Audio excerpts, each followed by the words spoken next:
ओम नमो नारायण। बृहस्पतिवार की व्रत कथा। हर बृहस्पतिवार को चाहे हम व्रत रखें या नहीं रखें, हमें बृहस्पतिवार की कथा अवश्य सुननी चाहिए। इससे हमारी मनोकामना की पूर्ति होती है और भगवान में श्रद्धा पैदा होती है। भारतवर्ष में एक प्रतापी और दानी राजा राज्य करता था। वह नित्य गरीबों और ब्राह्मणों की सहायता करता।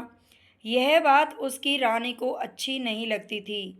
वह ना ही गरीबों को दान देती, ना ही भगवान का पूजन करती और राजा को भी दान देने से मना करती थी। एक दिन राजा शिकार खेलने वन को गए हुए थे, तो रानी महल में अकेली थी। उसी समय बृहस्पति देव साधु वेश में राजा के महल में भिक्षा के लिए गए और भिक्षा मांगी। रानी ने भिक्षा देने से इनकार कर दिया और कहा, हे साधु महाराज, मैं तो दान पुण्य से तंग आ गई हूँ। मेरा पति सारा धन लुटाते रहते हैं। मेरी इच्छा है कि हमारा धन नष्ट हो जाए, फिर ना रहेगा बांस, ना बजेगी बांसुरी। साधु ने कहा, देवी, तुम तो बड़ी विचित्र हो।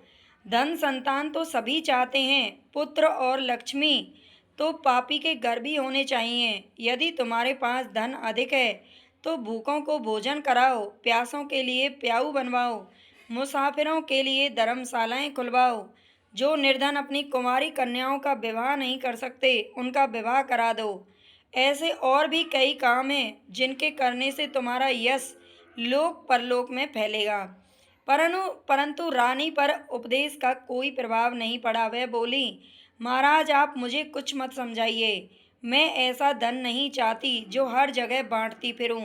साधु ने उत्तर दिया, यदि तुम्हारी ऐसी इच्छा है तो तथास्तु। तुम ऐसा करना कि बृहस्पतिवार को घर लीपकर पीली मिट्टी से अपना सिर धोकर स्नान करना, कपड़े धोना। ऐसा करने से तुम्हारा सारा धन नष्ट हो जाएगा।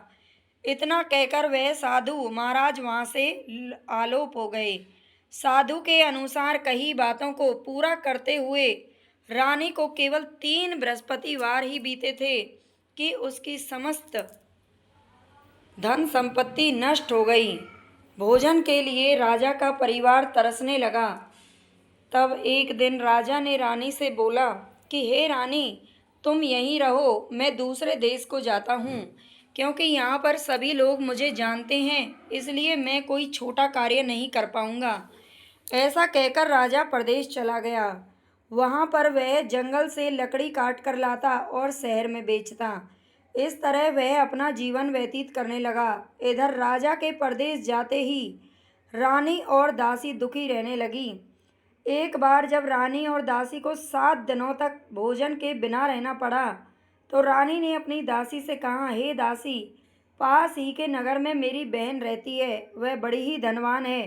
तू उसके पास जा और खाने को बेजर ले आ, यानी कि कुछ अन्न ले आ, ताकि थोड़ी बहुत गुजर बसर हो जाए। दासी रानी की बहन के पास चली गई।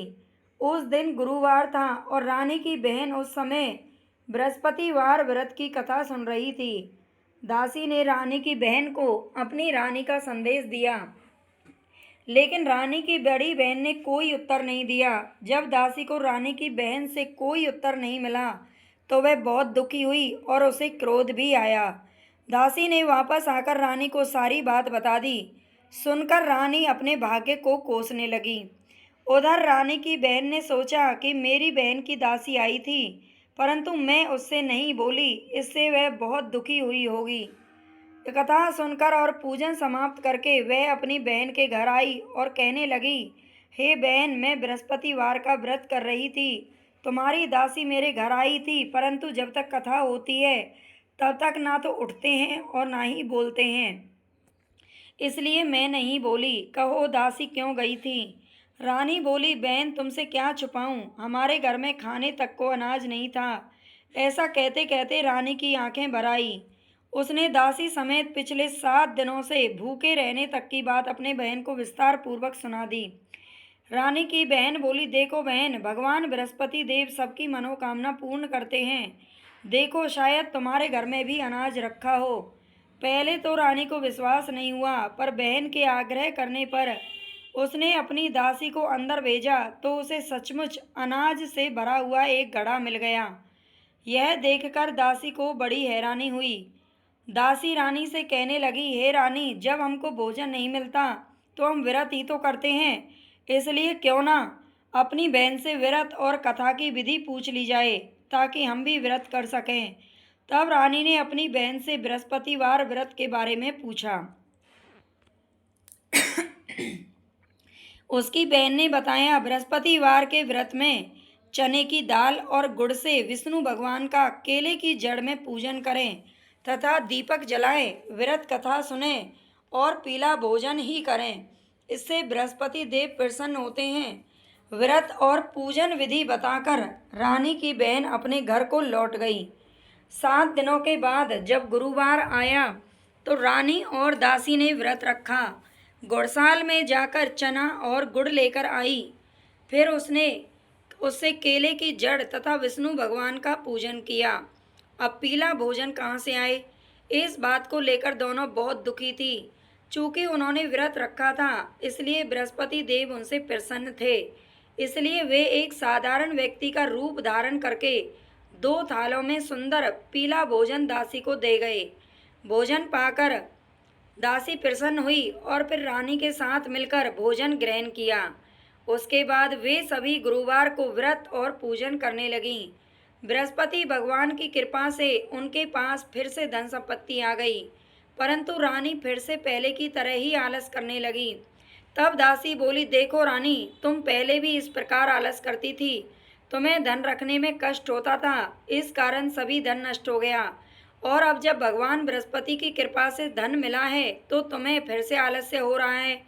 रानी को समझाते हुए दासी कहती है कि बड़ी मुसीबतों के बाद हमने यह धन पाया है, इसलिए हमें दान पुण्य करना चाहिए, भूखे मनुष्यों को भोजन कराना चाहिए और धन को शुभ कार्यों में खर्च करना चाहिए, जिससे तुम्हारे कुल का यश भी बढ़ेगा, स्वर्ग की प्राप्ति होगी और पितृ भी प्रसन्न होंगे। दासी की बात मानकर रानी अपना धन शुभ कार्यों में खर्च करने लगी, जिससे पूरे नगर में उसका यश फैलने लगा। बृहस्पतिवार व्रत कथा के बाद श्रद्धा के साथ आरती की जानी चाहिए। इसके बाद प्रसाद बांटकर उसे ग्रहण करें। एक दिन राजा दुखी होकर जंगल में एक पेड़ के नीचे आसन जमाकर बैठ गया। वह अपनी दशा को याद करके व्याकुल होने लगा। बृहस्पतिवार का दिन था। एकाएक उसने देखा कि निर्जन वन में एक साधु प्रकट हुए। वह साधु वेश में स्वयं बृहस्पति देवता थे। लकड़हारे के सामने आकर बोले, हे लकड़हारे, इस सुनसान जंगल में तू चिंता मग्न क्यों बैठा है? लकड़हारे ने दोनों हाथ जोड़कर प्रणाम किया और उत्तर दिया, महात्मा जी, आप तो सब कुछ जानते हैं, मैं क्या कहूँ। यह कहकर राजा रोने लगा और साधु को अपनी आत्मकथा सुनाई। महात्मा जी ने कहा, तुम्हारी स्त्री ने बृहस्पति के दिन बृहस्पति भगवान का निरादर किया था, जिसके कारण रुष्ट होकर उन्होंने तुम्हारी यह दशा कर दी। अब तुम चिंता को दूर करके मेरे कहने पर चलो तो तुम्हारे सभी कष्ट दूर हो जाएंगे और भगवान पहले से भी अधिक संपत्ति देंगे। तुम बृहस्पति के दिन कथा किया करो। 2 पैसे के चने गुड़ लाकर उसका प्रसाद बनाओ और शुद्ध जल से लोटे में शक्कर मिलाकर अमृत तैयार करो। कथा के पश्चात अपने सारे परिवार और सुनने वाले प्रेमियों में अमृत व प्रसाद बांटकर आप भी ग्रहण करो। ऐसा करने से भगवान तुम्हारी सभी मनोकामनाएं पूरी करेंगे। साधु के ऐसे वचन सुनकर लकड़हारा बोला, हे प्रभु, मुझे लकड़ी बेचकर इतना पैसा नहीं मिलता जिससे भोजन के बाद मैं कुछ बचा सकूं। मैंने रात्रि में अपनी स्त्री को व्याकुल देखा है, मेरे पास कुछ भी नहीं जिससे मैं उसकी खबर मंगा सकूं। साधु ने कहा, हे लकड़हारे, तुम किसी बात की चिंता मत करो। बृहस्पति के दिन तुम रोजाना की तरह लकड़ियां लेकर शहर को जाओ। तुमको रोज से दुगना धन प्राप्त होगा, जिससे तुम भली भांति भोजन भी कर लोगे और बृहस्पति देव की पूजा का सामान भी आ जाएगा। इतना कहकर साधु अंतर्ध्यान हो गए। धीरे धीरे समय व्यतीत होने पर फिर वही बृहस्पतिवार का दिन आया। लकड़हारा जंगल से लकड़ी काटकर किसी शहर में बेचने गया। उसे उस दिन और दिन से अधिक पैसा मिला। राजा ने चना गुड़ आदि लाकर गुरुवार का व्रत किया। उस दिन से उसके सभी क्लेश दूर हुए। परंतु जब दोबारा गुरुवार का दिन आया तो बृहस्पतिवार का व्रत करना वह भूल गया। इस कारण बृहस्पति भगवान उससे नाराज हो गए। उस दिन उस नगर के राजा ने विशाल यज्ञ का आयोजन किया तथा शहर में यह घोषणा कर दी कि कोई भी मनुष्य अपने घर में भोजन न बनावे, न ही आग जलाए। समस्त जनता मेरे यहाँ भोजन करने आए। इस आज्ञा को जो नहीं मानेगा उसे फांसी की सजा दी जाएगी। इस तरह की घोषणा संपूर्ण नगर में करवा दी गई। राजा की आज्ञानुसार शहर के सभी लोग भोजन करने गए, लेकिन लकड़हारा कुछ देर से पहुंचा, इसलिए राजा उसको अपने साथ घर ले गए और ले जाकर भोजन करा रहे थे तो रानी की दृष्टि उस खूंटी पर पड़ी जिस पर उसका हार लटका हुआ था। वह वहां पर दिखाई नहीं दिया। रानी ने निश्चय किया कि मेरा हार इस मनुष्य ने चुरा लिया है। उसी समय सिपाहियों को बुलाकर उसको कारागार में डलवा दिया। जब लकड़हारा कारागार में पड़ गया और बहुत दुखी होकर विचार करने लगा कि ना जाने कौन से पूर्व जन्म के कर्म से मुझे यह दुख प्राप्त हुआ है, और उसी साधु को याद करने लगा जो कि उसे जंगल में मिला था। उसी समय बृहस्पति देव साधु के रूप में प्रकट हुए और उसकी दशा को देखकर कहने लगे, अरे मूर्ख, तूने बृहस्पति देव की कथा नहीं करी, इस कारण तुझे दुख प्राप्त हुआ है। अब चिंता मत कर, बृहस्पतिवार के दिन कारागार के दरवाजे पर तुझे 4 पैसे पड़े मिलेंगे। उनसे तू बृहस्पति देव की पूजा करना और तेरे सभी कष्ट दूर हो जाएंगे। बृहस्पति के दिन उसे 4 पैसे मिले। लकड़हारे ने कथा कही। उसी रात्रि को बृहस्पति देव ने उस नगर के राजा को स्वप्न में आकर कहा, हे राजा, तुमने जिस आदमी को कारागार में बंद किया है वह निर्दोष है, वह राजा है, उसे छोड़ देना। रानी का हार उसी खूंटी पर लटका हुआ है। अगर तू ऐसा नहीं करेगा तो मैं तेरे राज्य को नष्ट कर दूंगा। इस तरह रात्रि के स्वप्न को देखकर राजा प्रातः काल उठा और खूंटी पर हार देखकर लकड़हारे को बुलाकर क्षमा मांगी तथा लकड़हारे को योग्य सुंदर वस्त्र आभूषण देकर विदा कर दिया। बृहस्पति देव की आज्ञा अनुसार लकड़हारा अपने नगर को चल दिया। राजा जब अपने नगर के निकट पहुंचा तो उसे बड़ा आश्चर्य हुआ। नगर में पहले से कहीं अधिक बाग, तालाब, कुएं और बहुत सी धर्मशाला, मंदिर आदि बन गए थे। राजा ने पूछा, ये किसका बाग और धर्मशालाएं हैं? तब नगर के सब लोग कहने लगे, ये सब रानी और बांदी के हैं। तो राजा को आश्चर्य हुआ और गुस्सा भी आया। जब रानी ने यह खबर सुनी कि राजा आ रहे हैं तो उन्होंने बांदी से कहा कि हे दासी, देख, राजा हमको कितनी बुरी हालत में छोड़ गए थे। हमारी अब ऐसी अच्छी हालत देखकर वह कहीं लौट ना जाएं, इसलिए तू दरवाजे पर जाकर खड़ी हो जा। आज्ञानुसार दासी दरवाजे पर खड़ी हो गई। राजा आए तो उन्हें अपने साथ लिवा लाई। तब राजा ने क्रोध करके अपनी रानी से पूछा कि यह धन तुम्हें कैसे प्राप्त हुआ? तब उन्होंने कहा, हमें यह सब धन बृहस्पति देव के इस व्रत के प्रभाव से हुआ है। राजा ने निश्चय किया कि 7 रोज बाद तो सभी बृहस्पति देव का पूजन करते हैं, परंतु मैं प्रतिदिन दिन में 3 बार कहानी तथा रोज व्रत किया करूँगा। अब हर समय राजा के दुपट्टे में चने की दाल बंधी रहती तथा दिन में 3 बार कहानी कहता। एक रोज राजा ने विचार किया कि चलो अपनी बहन के घर यहाँ हो आवें। इस तरह निश्चय कर राजा घोड़े पर सवार होकर अपनी बहन के यहाँ को चल दिया। मार्ग में उसने देखा कि कुछ आदमी एक मुर्दे को लिए जा रहे हैं। उन्होंने रोककर राजा कहने लगा, अरे भाइयों, मेरी बृहस्पति देव की कथा सुन लो। वे बोले, लो, हमारा तो आदमी मर गया है, इसको अपनी कथा की पड़ी है। परंतु कुछ आदमी बोले, अच्छा कहो, हम तुम्हारी कथा भी सुनेंगे। राजा ने दाल निकाली और जब कथा आदि हुई थी कि मुर्दा हिलने लग गया, और जब कथा समाप्त हुई तो राम राम कह के मनुष्य उठकर खड़ा हो गया। आगे मार्ग में उसे एक किसान खेत में हल चलाता मिला। राजा ने उसे देख और उससे बोला, अरे भैया, तुम मेरी बृहस्पतिवार की कथा सुन लो। किसान बोला, जब तक मैं तेरी कथा सुनूंगा तब तक 4 हरैया जोत लूँगा। जा अपनी कथा किसी और को सुनाना। इस तरह राजा आगे चलने लगा। राजा के हटते ही बैल पछाड़ खाकर गिर गए और किसान के पेट में बड़ी जोर का दर्द होने लगा। उस समय उसकी माँ रोटी लेकर आई। उसने जब यह देखा कि तो अपने पुत्र से सब हाल पूछा और बेटे ने सभी हाल कह दिया। तो बुढ़िया दौड़ी दौड़ी उस घुड़सवार के पास गई और उससे बोली, मैं तेरी कथा सुनूंगी, तू अपनी कथा मेरे खेत पर चलकर ही कहना। राजा ने बुढ़िया के खेत पर जाकर कथा कही, जिसके सुनते ही वह बैल भी उठ खड़े हुए और किसान के पेट का दर्द भी बंद हो गया। राजा अपनी बहन के घर पहुंचा। बहन ने भाई की खूब मेहमानी की। दूसरे रोज प्रातःकाल राजा जगा तो वह देखने लगा कि सब लोग भोजन कर रहे हैं। राजा ने अपनी बहन से कहा, ऐसा कोई मनुष्य है जिसने भोजन नहीं किया हो, मेरे बृहस्पतिवार की कथा सुन ले।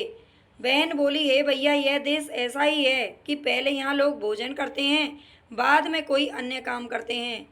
अगर कोई पड़ोस में हो तो दे खाऊं। वह ऐसा कहकर देखने चली गई, परंतु उसे कोई ऐसा व्यक्ति नहीं मिला जिसने भोजन ना किया हो। इसलिए वह एक कुम्हार के घर गई जिसका लड़का बीमार था।